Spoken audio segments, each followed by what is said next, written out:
Mata upo se fulu tolu. Ua tuua I kupito I Israelu. Ona fetalai leo Yehova ya Mose. O loo whape mai. Ia whasa ina moa ua ulu matua umalava. E taitasi umalava e mua I whanau mai le whanaunga Israelu. O tangata ato mamanu. E whai lava ia moa au. Ua whai atu fo I Mose le nuu. Ia manatua le nei aso. Ua utou o maiai nei ai kupito. O le mea sa no polongai. Awa o le ao malosi wa au maiai o tau Yehova. Awa nei aina se mea e whaafefeteina. O le aso nei ua utou o maiai le masina o a pipa. A umaona whaotia o e Yehova I le nu o sakana na. Masa heti, masa amori, masa hivi, masa ye puse. Na ia tauto ai I o tama. E avatu I ante oe. O le nu o lo tafe ai le suansusu ma le meli. Ia e au na mai lava I le nei sauninga I le nei lava masina.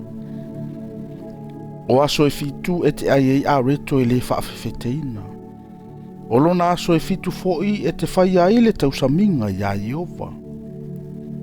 Ia aina le a reto I le whaafefeteina ia aso e fitu. Ai awana I loa ia ante oe se mea e whaafefeteina. Awa foina I loa ia ante oe sina mea e whaafefetea I lo nu umalava. E te whaali atu fo I lo watali I le aso. E whape antu.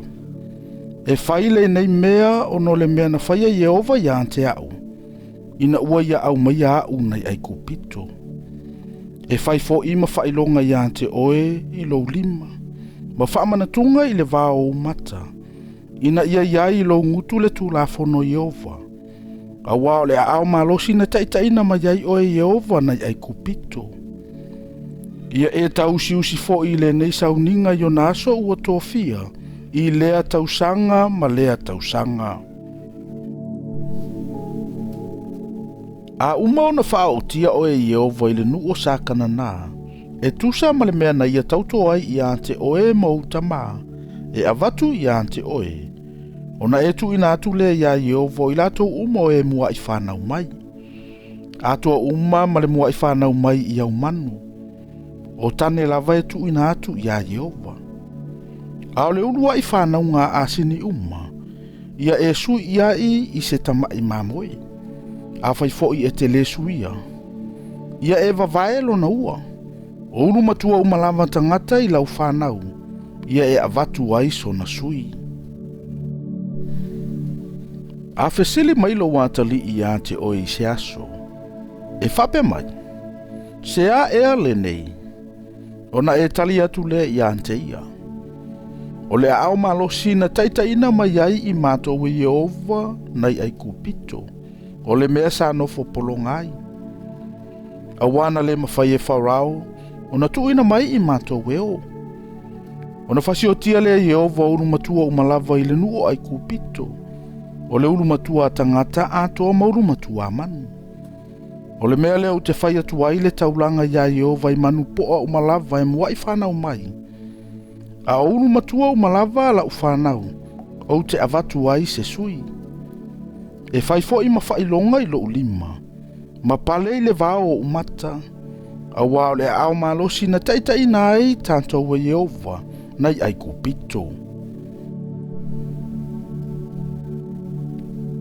Na tuina mai e wharao le nue o. O na le taitaina leo I lanto we le atua I le ala o le nu o Filisitia. E ui lava ina latalata lea. A wana fetala iane le atua. Na isala mo le nu pe a lanto wiloa le taua. O na lato uto e fo I atu lea I ai kupito. A ua whaata amilo le nu e le atua I le ala e ui ai I le vau I le sami ula ula. Na o ai fo I le whanaunga Israelu na le nu o ai kupito. Wha a ua taua. Ua ave fo I e Mose o ivi o Iosefa. A wana matua tauto le whanaunga Israelu. Ina ua whai antu ai o ia. O loo whape mai. E asi mai lava le atua ia ante outou, tau te avae fo i o uivi, ai le mea nei. Ona lātou o lea i la lātou malanga nai sukota, o tola wapi e tama i le pito vao. Wa fio Yehova yo lātou luma, i le au wha aniutu i le au. E taita ina ai i lātou i le ala, ao le afi wha aniutu i le pō, e wha malama ai i lātou. Ina ia sa vavali le ao atoa ma le pō. E le i ave sea e ia le au wha aniutu i le ao, ma le afi wha aniutu i le pō i luma o le nuu.